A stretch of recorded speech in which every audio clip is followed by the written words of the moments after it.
Hello guys, welcome back. Yes, it's still the same day. I'm filming 3 videos today, so get used to it, I guess. I don't know.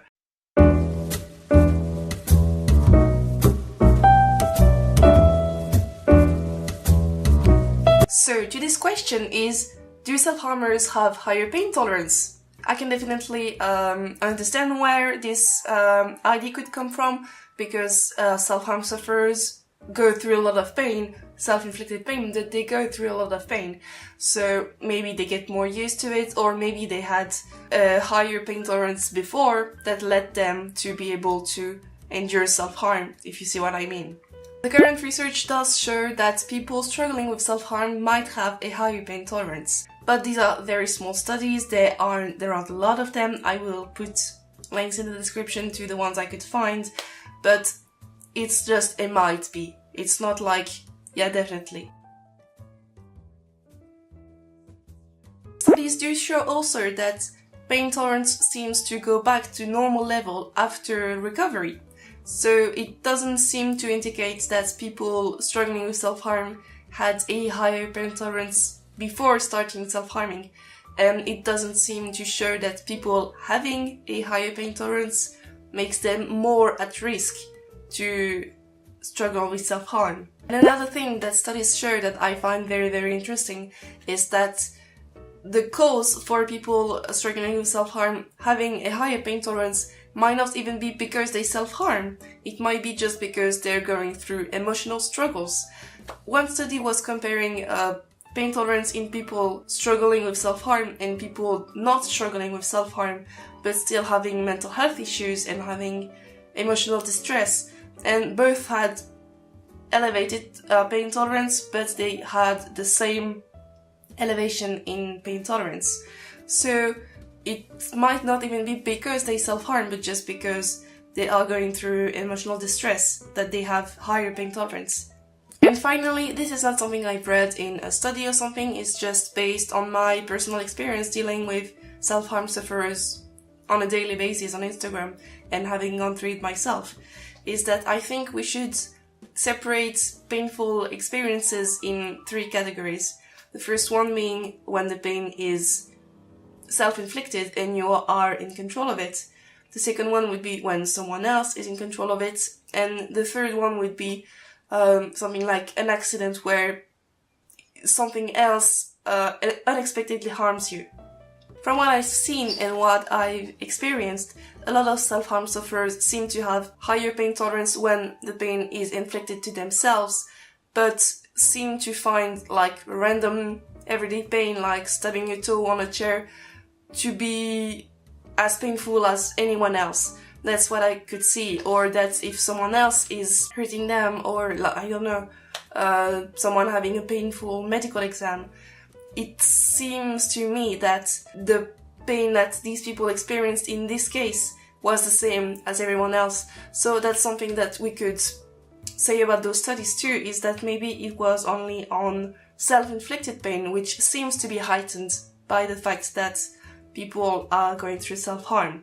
And another thing is that we don't know what percentage of self-harm sufferers seem to have higher pain tolerance, because we haven't had enough studies yet on this topic.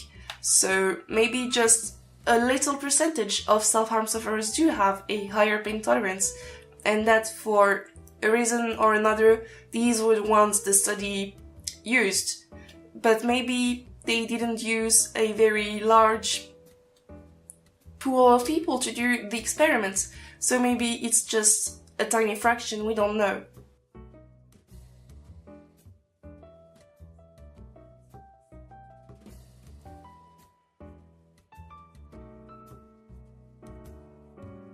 One last thing that I find very, very important to mention is that some self-harm sufferers don't have their pain tolerance level change at all. Some self-harm sufferers just have the same pain tolerance that they've always had. And I think this is very, very important to mention, because I think if you don't mention it, you have the risk of it turning into a competition of who has had the highest pain tolerance, and thinking that having a heightened pain tolerance means that you've suffered more And obviously that's not true, so that's not what I mean at all by doing this video. Please don't take it that way. So my conclusions is, doctors, please don't give us stitches without anesthesia. I might do an entire video on that, but please don't do that. We still are human beings, we still can feel pain, and you don't have to punish us by giving us stitches or any medical treatment without anesthesia. And also please don't just say random things like, or aren't you used to pain? Regarding something like, I don't know, a tattoo. I've had that, saying, oh my god, my next tattoo is gonna hurt so much. And random people, not like close people, like random people saying, well, I guess you're used to pain, aren't you? And I was like, no, and that's kind of offensive, I don't really know you. Please don't bring up my self-harm, it's obviously a personal topic. Please don't say that, it's not super nice. There you go. Oh yeah, and one last thing I wanted to mention is my own pain tolerance. I think my own pain tolerance now as a recovered self-harmer is pretty average. I don't think my pain tolerance has been affected by me being a recovered, as you wanted to say, self-harmer. I think I just have, yeah, basic average pain tolerance. Okay, so self-harm sufferers might have a higher pain tolerance, but do they actually like the pain? That's what I'm gonna discuss in my next video. I might do that every time now. So that's what my next video will be about. It should come again in something like a week, so stay tuned for that. And that's it. I hope you liked this video. I hope it was clear enough. If you have any questions, please leave them in the comments.